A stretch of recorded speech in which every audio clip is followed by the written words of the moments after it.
So hello friend, in today's lecture we are going to discuss the next interfacing circuit that is essential for transmitting your data from one place to another place or from the place of sensor to the receiving end. Then related to that, there are certain circuitries or there are certain methodologies through which you can transmit the data. And the most important part, the last, is the power supply that is required at the sensor's end, so that your sensor, when the excitation is required, so you require a constant power supply. So for that purpose you require the resources like batteries. So we are going to discuss about that one. And so the first one is the data transmission. You know that the signal that we are getting from the sensor, it need to be transmitted at the receiving end so that you can process it and you can take the necessary action related to that one through the feedback. So that data may be either in the form of digital or analog format. Okay, so specifically if the data is in digital format or you require it in digital format, either you have to convert it into digital format or you can directly digitize it, as we discussed in the previous lectures. So you can go for a direct digitization, or you can have A to D conversion at the sensor side. And when you transmit the digital data, it has a several advantage, which include one of the important advantages that it is having a noise immunity. Okay, but most of the time whatever may be the data you are transmitting at the receiving end is in analog form. So you are transmitting the data either in terms of voltage or either in terms of current. So you are transmitting it in terms of voltage or current. Then depending on connection, we can divide the data transmission lines into three parts: 2-wire connection, 4-wire connection, and 6-wire connection. So we are dividing it into 3: 2-wire, 4-wire, and 6-wire. Now first 2-wire connection. So as I said that whenever you are transmitting, the analog transmitters are there and that are used to couple the sensor with the controlling and monitoring devices in a process industry. So you specifically 2-wire system is utilized. This 2-wire system, it either transmits voltage or current, but industry accepted the current as a current standard for a transmission of such kind of signals. So these signals are transmitted with the help of 4 to 20 milliamps. So whenever you are transmitting a zero signal, then at that time you are transmitting 4 milliampere current, and when the you are transmitting the 20 milliampere, it will represent the maximum signal strength. So this is how you are sending the current in the range of 4 to 20 milliampere, that is from minimum to maximum. It is calibrated in that term, and accordingly whatever may be the output you are getting at output end, so that will be calculated in terms of that current, and that current will be proportional to the signal. So here you can see the diagram. So the sensor is connected to the analog transmitter, and that analog transmitter will convert it into 4 to 20 milliampere. It converted into 4 to 20 milliampere. Then 12 to 48 range power supply is connected at the load. So that will so whatever maybe the variations are there, that variation depends upon the signals output, sensor's output. So if the stimulus is going to change, this is going to vary the current, and that current which flows through this load, this is going to change the output voltage, and that output voltage is proportional to the stimulus. Okay, so this is what the simple principle used in 2-wire. So here you are using the 2 wires, and this is generally called as a loop, current loop. So most probably why the currents are preferred over the voltages. So if you are going to transmit the voltage, then if the distance between the transmitter and receiver is, or the load is a large one, then in that case, if you transmit the voltage, there will be a voltage drop because of the wire resistance. So to avoid that, if you transmit the current, what will happen? The current will pass through that wire without any without affecting the voltage. So the current is preferred, and it is less susceptible to noise also. Voltage is susceptible to the noise. If you noise is appearing, that may get added to the voltage, but that may not get added to the current. That is another reason. Then the circuit design will be a little bit easier one. You can pass the current through that one, and there are a few more advantages. So most probably the industry is using this 4 to 20 milliamp current standard for transmission using 2 wire. So as I discussed, the 2 wire transmitter which may be a voltage to current converter, which converts 4 volt into 20 milliamp 4 milliamp to 20 milliamp. So if you want to transmit the data from 1 volt to 10 volt, so you need to convert 1 volt into 4 milliampere, and you need to convert 10 volt into 20 milliampere. So you need to design a circuit voltage to current converter which will give you the output 4 to 20 milliamp. You can easily design with the help of operational amplifiers. So the 2 wires which forms a current loop at the sensor side has a sensor and the transmitter, and at receiving end you have a power supply voltage, and you have a output resistance you have a load resistance. So the current that is flowing through the output transmitter's output resistance varies according to the signal, and this will modulate the current between the range of 4 to 20 milliamp. So the loop current causes the voltage drop across the load at controller side, and you will be getting the output voltage which is proportional to the loop current, and that loop current is proportional to your stimulus value. So the advantage of 2 wire method is that the transmitting current is independent of the connection wire resistance, and thus the transmission line length. So you can transmit it over the longer distance also. So this is what one of the advantage of using 4 to 20 milliampere. So it is independent, as well as the transmission length does not affect your output. So this is the 2 wire transmission. Then so as I said, the wire transmission, the wire that you are using to transmit this data, it has certain its own resistance, and that resistance may affect if you are using the resistive network, or if you are using the resistive sensor, that may affect the overall resistance of the circuit at sensor side, and this will give you the errorless output. So to avoid that, we have to use a circuit called as a 4 wire sensing methodology. So how it is going to do that? You can see that it is connected. So here it is your resistance, sensor resistance. So to that the 4 wires are taken out, and the 2 wires are connected to a voltmeter, and 2 wires are connected to a current source. 2 wires are connected to the current source. It is also called as a current pump, which will provide the current of I0. So this is what the 4 wires. So you can see that in previous case there were only 2 wires were there, and now there are 4 wires. This is 1, this is 2nd, 3rd and 4th. That's why it is called as a 4 wire connection or 4 wire method. So it allows the measuring resistance of the remote resistor without measuring the resistance of connecting conductors. That means these resistors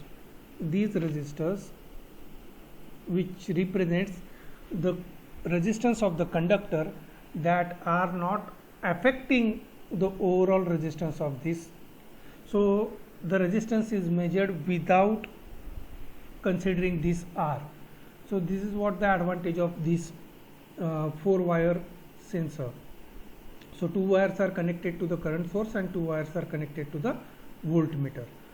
So here in this case what happens, so the current source or a current pump which is having a high output resistance, generally when we consider the current source, it has a low output resistance so that it can provide a maximum current to or the amplifier which we are designing, but it is a current source with a high output resistance.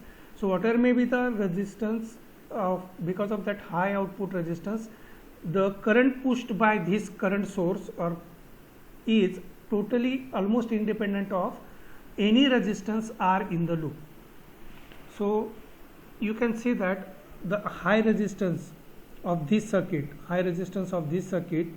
is maintaining this current, and if this current is maintained, automatically this resistance will get eliminated. Okay. The second is the input resistance of this voltmeter, whatever may be input resistance will be there, it is also having a very high input resistance. So the current flowing through this is not diverting the current flowing through this resistance. Okay, so your output remains almost constant. So whatever may be the changes are there, so this current does not consider this R, and this high resistance will not take any current. So whatever may be the current will flow through this one, so that output will be proportional to Vx is equal to Rx into I0, and you can see that the output across this resistance, this Vx, is nothing but Rx into I0. So this R is not there in final output equation. So voltmeter, whatever may be the voltage across this resistance you are measuring, that remains almost constant, and that depends upon this value of Rx. And if this Rx is changing by the stimulus value, so Vx is changing accordingly. So we can say that we have eliminated the effect of R using such kind of 4-wire concept.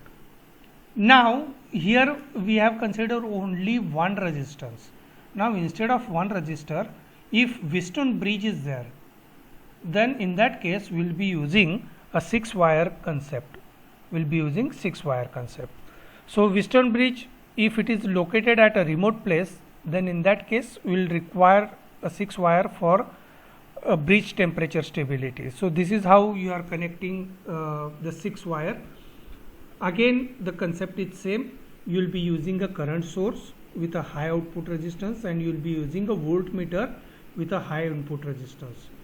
Now you can see that the bridge, all the outputs are connected through this one, and this will give you the Vx. This will give you the Vx value, that is the output voltage. Now you can see that the current flowing through that one, and the voltage whatever that is appearing across the terminal, that will be measured Vx as it is by this V meter. So the concept is same. The only thing is that the 2 wires are included because the bridge contains the 4 elements.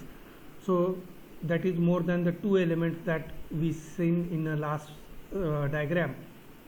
So the problem of adding high resistance in series with a bridge excitation voltage, that may be solved by adding the 2 additional wires, as here it is shown. The actual excitation voltage across the bridge and the bridge differential output voltage are measured by the high input resistance voltmeter with negligibly small input currents. So this current I is almost 0. It is negligible. That's why we can say that it is not going to affect the voltage that is appearing across the bridge, and you can measure the voltage which is directly proportional to the bridge output. Okay, so whatever may be the changes are there in the bridge, that you are going to check it. So here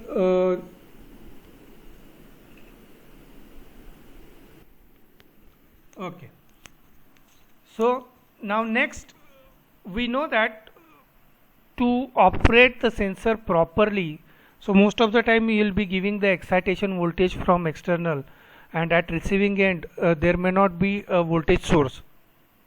So you need to keep certain batteries, or you need to keep certain backup supply through which you will be getting a constant voltage source or a constant current source for your sensor as a excitation supply. So that you will get it through these batteries. And the main challenge is you should have a low power. uh, the requirement is low power for a sensor.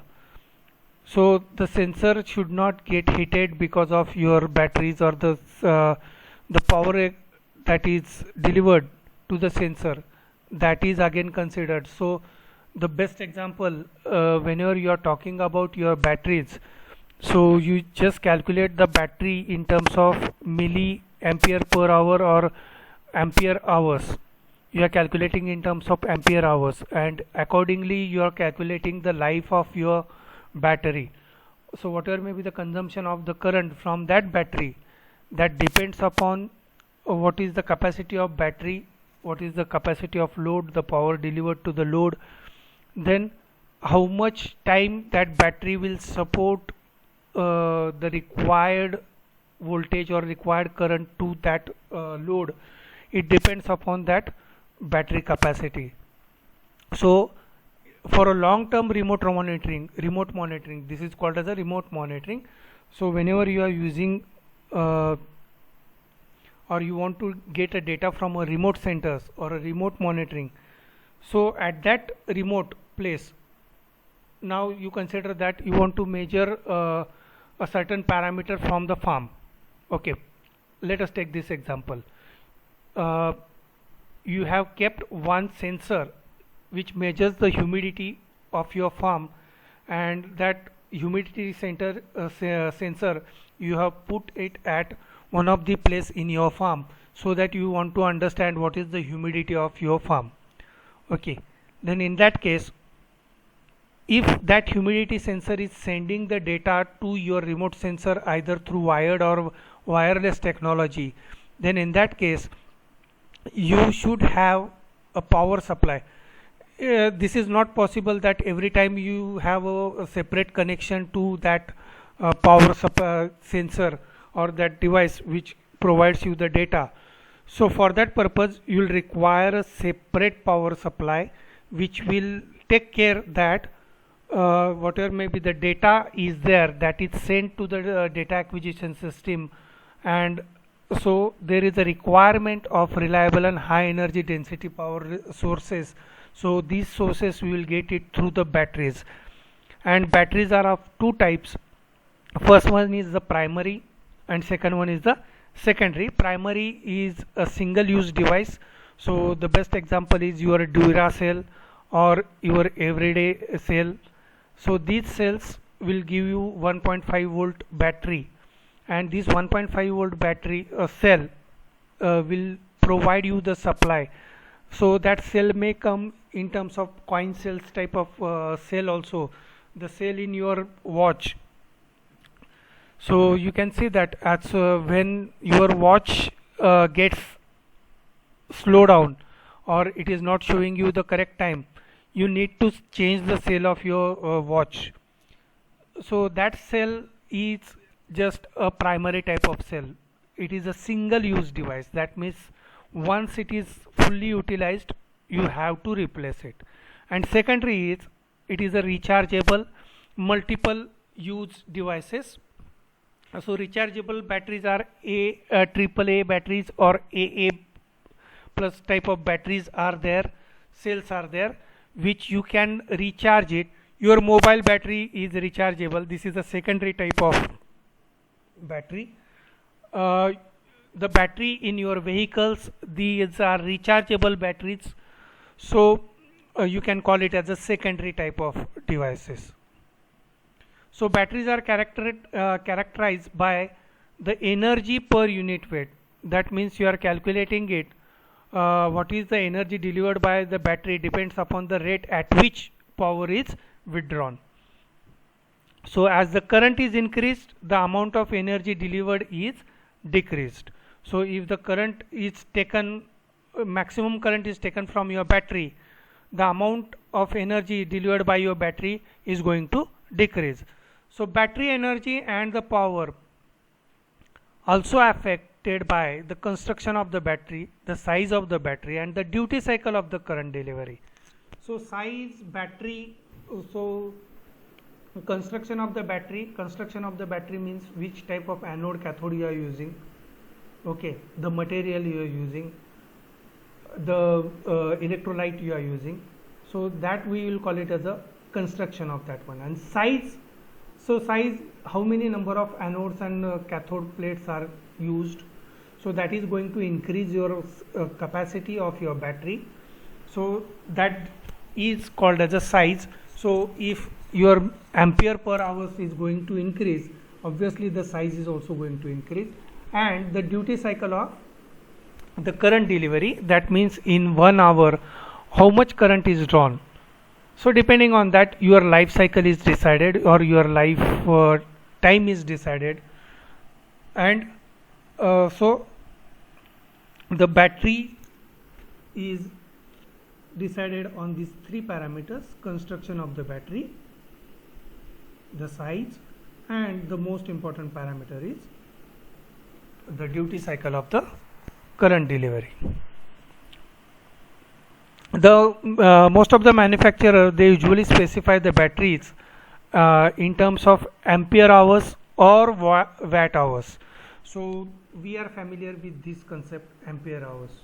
So your battery is having 4000 milliampere hours or 4000 ampere hours. So this is given in terms of your mobile, 6000 milliampere hours. Okay, so 6000 milliampere hours means your battery is going to provide you a supply for a longer time period, 10,000 ampere hours. So your that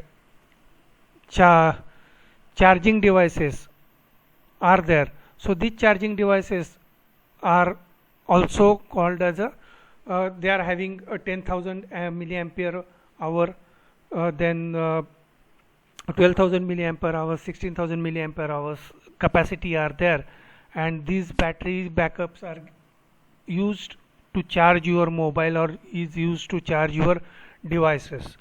So this is how we can define the battery in terms of its capacity in terms of ampere hours.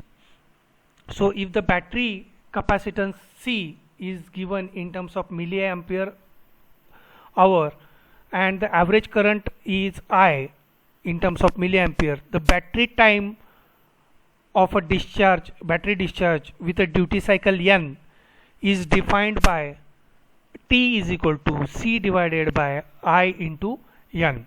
So duty cycle, so this is related with the previous definition only. So what is your capacity, what is your current that is draining from your average draining current from your battery, what is the discharge duty cycle, and this is going to decide the lifetime of your battery.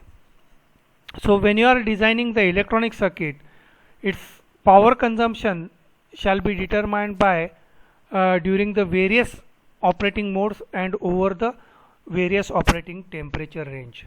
So whenever you are designing any electronic circuit that need a battery as a power supply, then your power consumption shall be determined in which mode you are operating, whether you are operating your circuit with a full load, with a no load, with an average load.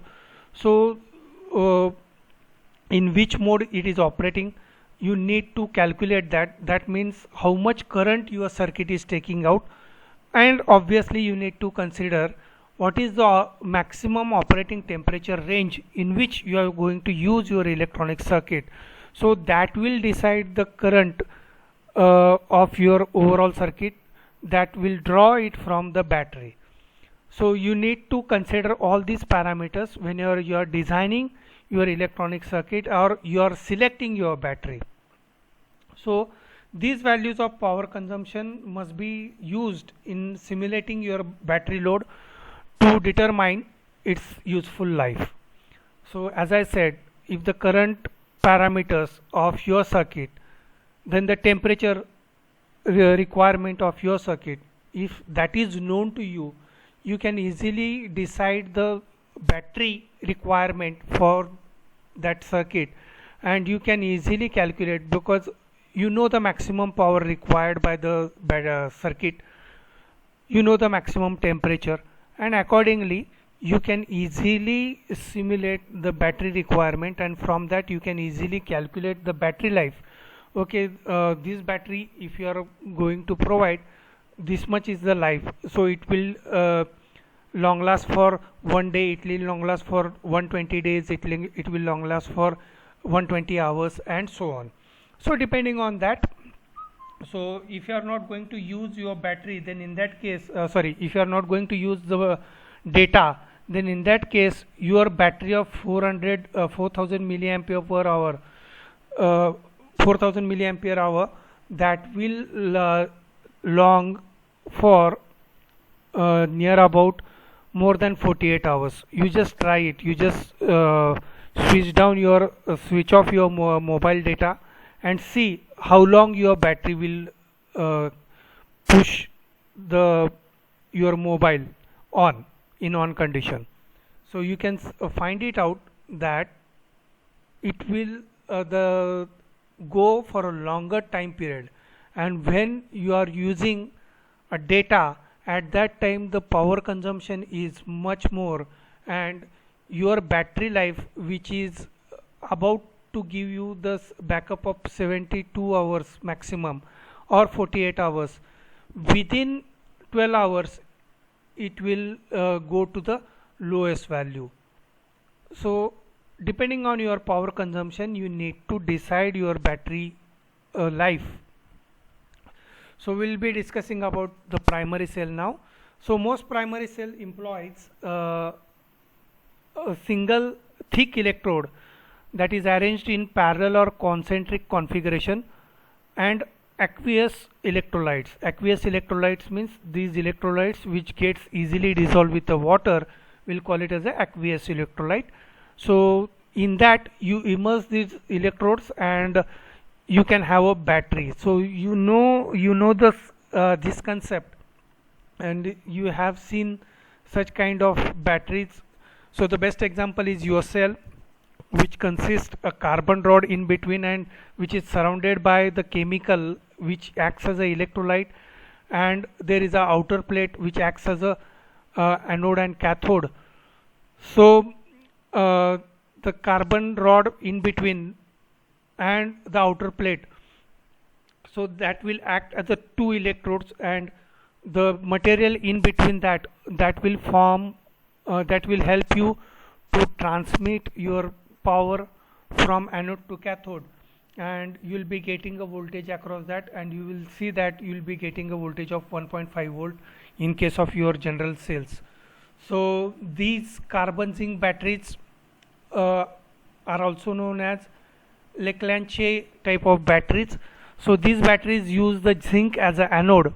So natural manganese dioxide as a cathode with a ammonium chloride electrode is utilized.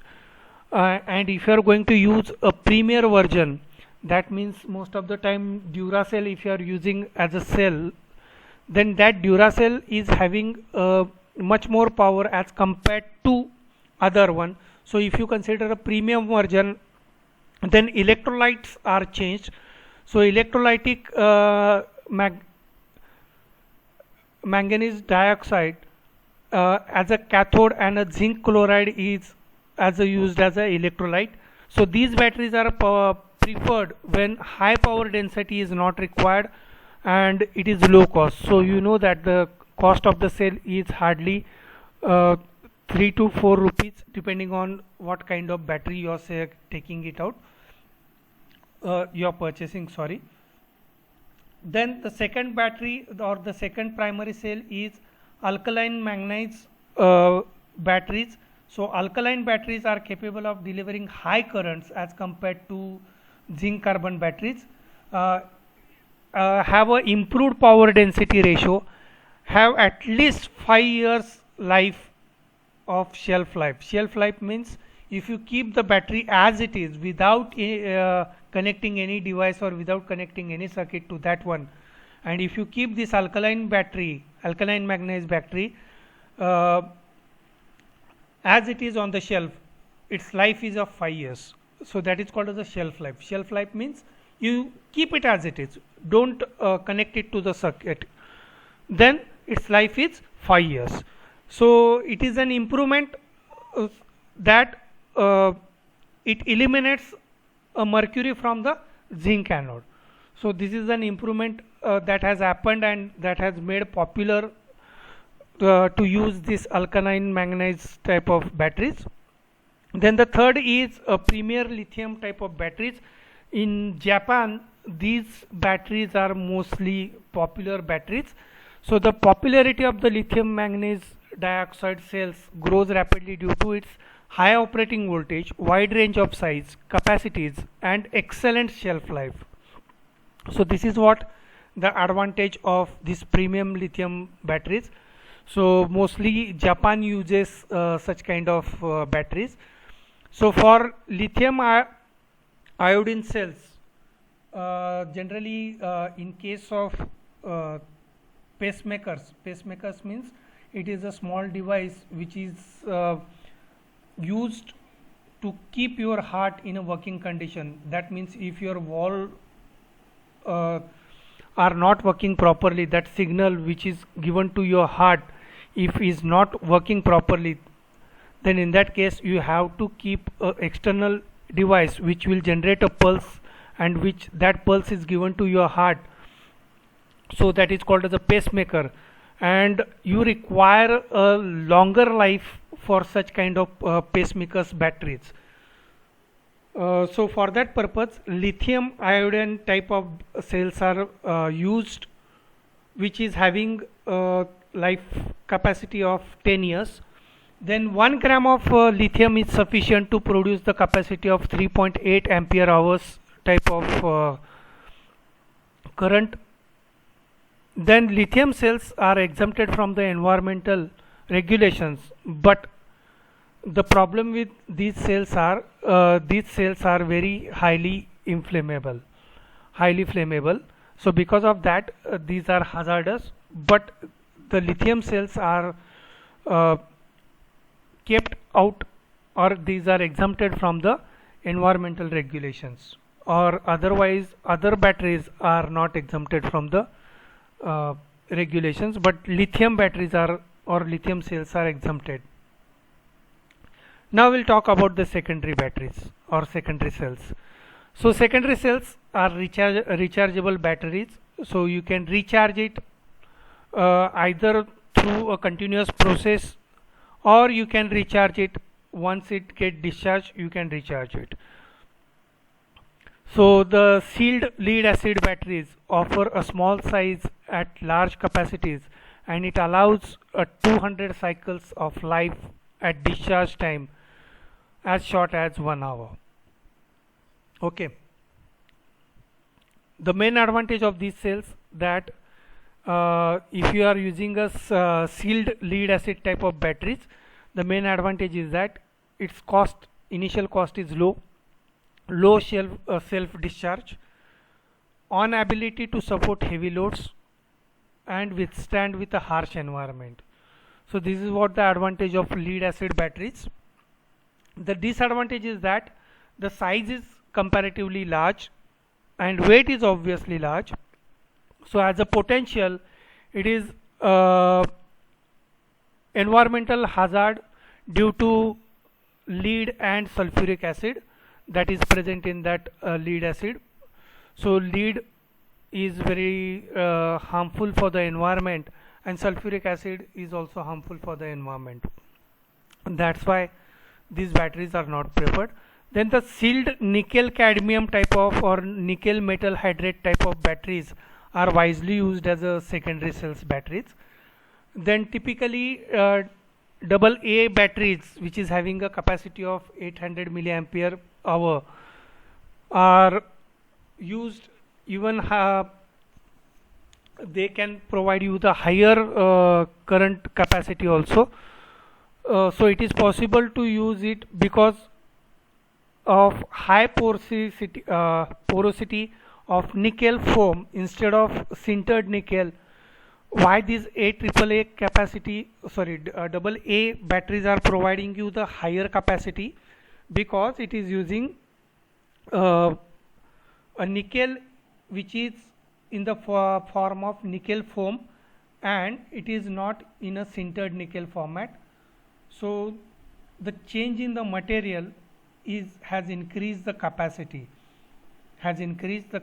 of the battery. So this is what we can talk about the double A battery. Then nickel cadmium cells are quite tolerant to overcharging and over discharging. There is one interesting property of nickel cadmium is that the charging is an endothermic process. That means when you are charging this nickel cadmium type of batteries, whatever may be the heat is generated from that battery, that heat gets absorbed. That process is called as the endothermic process. Whereas other batteries, when you are charging it, it gets warmed up. So lithium polymer batteries, they contain the non-liquid electrolyte, and which makes it a solid state battery. So what kind of batteries are used in your mobile, in your vehicles? So you just go through the various applications of that one. You just try to find out what kind of battery is used in your mobile, what kind of battery that is used in your watch, what kind of battery is used in your remote cells, what kind of battery is used in your vehicles. It may be your automobile four-wheeler, or it may be your two-wheeler. You just check it, and what kind of batteries you are finding out.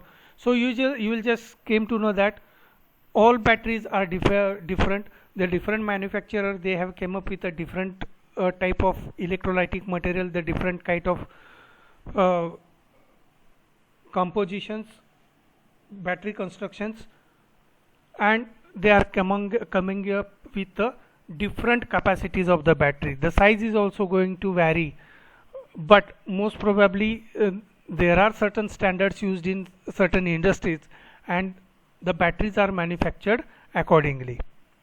So this allows you to fabricate it in any size, any shape, but these lithium polymer type of batteries are costly. Why it allow you to fabricate in any size? Because you are using a non-liquid type of electrolyte, and it is a solid state type of battery, so you can manufacture it in any size and any shape, but it is costly. So rechargeable alkaline batteries are also available, and these batteries are having low cost and good power density, but their life cycle is quite low as compared to other secondary cells.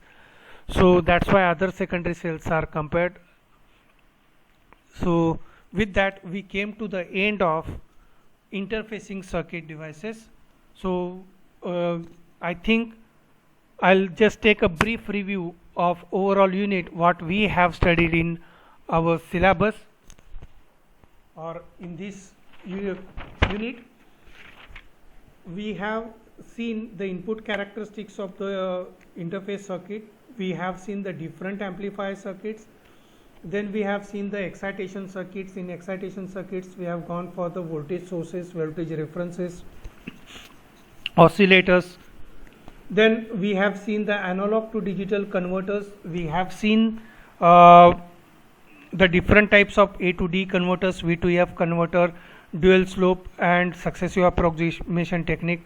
Then direct digitization and processing. The bridge circuits we have seen, the Wheatstone bridge we have seen. Then the data transmission, we talked about 2 wire, 4 wire and 6 wire, and we talked about primary batteries and secondary batteries.